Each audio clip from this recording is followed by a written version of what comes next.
ಇನ್ನು ಕಲಬುರಗಿ ಸೆಂಟ್ರಲ್ ಜೈಲಿನಿಂದ 3 ಕೈದಿಗಳು ಎಸ್ಕೇಪ್ ಆಗಿರೋ ಕೇಸ್ಗೆ ಸಂಬಂಧಪಟ್ಟಂತೆ ಕೈದಿಗಳು ಪರಾರಿ ಆಗ್ತಾ ಇರುವಂತ ದೃಶ್ಯ ಸಿಸಿಟಿವಿ ಕ್ಯಾಮೆರಾದಲ್ಲಿ ಸೆರೆಯಾಗಿದೆ.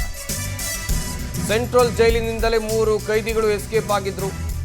ಅದರಲ್ಲಿ ಒಬ್ಬನನ್ನ ಅರೆಸ್ಟ್ ಮಾಡಲಾಗಿದೆ. ಕೈದಿಗಳು ಪರಾರಿ ಆಗ್ತಾ ಇರೋ ದೃಶ್ಯ ಸಿಸಿಟಿವಿ ಕ್ಯಾಮೆರಾದಲ್ಲಿ ಸೆರೆಯಾಗಿದೆ. ಬ್ಯಾರಕ್ ಕಟ್ ಮಾಡಿರೋ ಎಕ್ಸ್ಕ್ಲೂಸಿವ್ ದೃಶ್ಯ ಪವರ್ ಟಿವಿಗೆ ಲಭ್ಯವಾಗಿದೆ. ಬ್ಯಾರಕ್ ಕಂಬಿ ಕಟ್ ಮಾಡಿ ಜೈಲಿನ ಕಾಂಪೌಂಡ್ ಅನ್ನು ಹಾರಿದ್ರು ಕೈದಿಗಳು. ಬೀದರ್ ಶ್ರೀರಂಗಪಟ್ಟಣ ರಾಷ್ಟ್ರೀಯ ಹೆದ್ದಾರಿ ಮೂಲಕ ಕೈದಿಗಳು ಎಸ್ಕೇಪ್ ಆಗಿದ್ರು. ಬಿಂದಾಸ್ ಆಗಿ ನಡೆದುಕೊಂಡು ಹೋಗಿ ಕಾರನ್ನು ಹತ್ತಿದ್ದಾರೆ ಈ 3.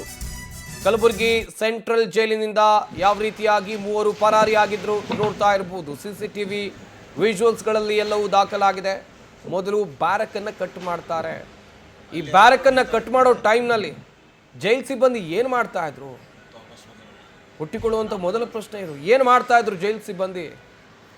ಹಾಗೆಯೇ ಜೈಲಿನ ಕಂಬಿ ಕಟ್ ಮಾಡಿ ಕಾಂಪೌಂಡ್ ಎಗರಿ ಹಾರಿ ಬಂದು ಹೊರಗೆ ಬಂದು ಕಾರ್ ಹತ್ಕೊಂಡು ಹೋಗ್ತಾ ಇರುವಂಥ ವಿಜುವಲ್ಸ್ಗಳನ್ನು ನೀವಿಲ್ಲಿ ನೋಡ್ತಾ ಇರ್ಬೋದು.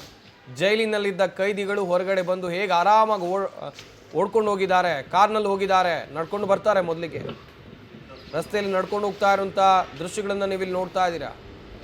ಮೊದಲು ನಡ್ಕೊಂಡು ಹೋಗಿ ಆ ಬಳಿಕ ಕಾರ್ನಲ್ಲಿ ಪ್ರಯಾಣವನ್ನು ಮಾಡಿದ್ದಾರೆ. ಎಕ್ಸ್ಕ್ಲೂಸಿವ್ ದೃಶ್ಯ ಪವರ್ ಟಿವಿಗೆ ಲಭ್ಯವಾಗಿದೆ, ನೋಡ್ತಾ ಇರಬಹುದು. ಈ 3 ಜೈಲಿನಿಂದ ಪರಾರಿಯಾದ ಕೈದಿ. ಸದ್ಯ 3ರಲ್ಲಿ ಒಬ್ಬನನ್ನ ಬಂಧಿಸಲಾಗಿದೆ. ಸಂತೋಷ್ ಅಂತೇಳಿ ಆತನ ಕಾಲಿಗೆ ಗುಂಡೇಟು ಕೊಟ್ಟು ಪೊಲೀಸರು ಬಂಧಿಸಿದ್ದಾರೆ. ಇನ್ನೂ 2 ಪತ್ತೆಗಾಗಿ ಈಗಾಗಲೇ ಕಲಬುರಗಿ ಪೊಲೀಸರು ಬಲೆ ಬೀಸಿದ್ದಾರೆ. ಗೃಹ ಸಚಿವ ಪ್ರಿಯಾಂಕ್ ಖರ್ಗೆ ತವರಲ್ಲಿ ಆಗಿರುವಂಥ ದೊಡ್ಡ ಭದ್ರತಾ ಲೋಪ ನೋಡ್ತಾ ಇರಬಹುದು. ಜೈಲಿನಲ್ಲಿದ್ದ ಕೈದಿಗಳು ಹೆಂಗೆ ನಡ್ಕೊಂಡು ಹೋಗ್ತಾ ಇದ್ದಾರೆ. ಸಾಮಾನ್ಯವಾಗಿ ಎಲ್ಲರೂ ಕೇಳ್ತಾ ಇದ್ದಾರೆ, ಜೈಲ್ ಸಿಬ್ಬಂದಿಯವರನ್ನು ಬಿಟ್ಟು ಕಳಿಸಿದ್ರ ಹೇಗೆ ಅಂತೇಳಿ. ಈ ರೀತಿಯಾದಂಥ ಅನುಮಾನಗಳು ಕೂಡ ವ್ಯಕ್ತವಾಗ್ತಾ ಇದೆ. ಜೈಲು ಸಿಬ್ಬಂದಿಯನ್ನು ತನಿಖೆಗೊಳಪಡಿಸಬೇಕು ಅಂತ ಸಾರ್ವಜನಿಕ ವಲಯದಲ್ಲಿ ದೊಡ್ಡ ಮಟ್ಟದ ಆಕ್ರೋಶ ಕೇಳಿ ಬರ್ತಾ ಇದೆ.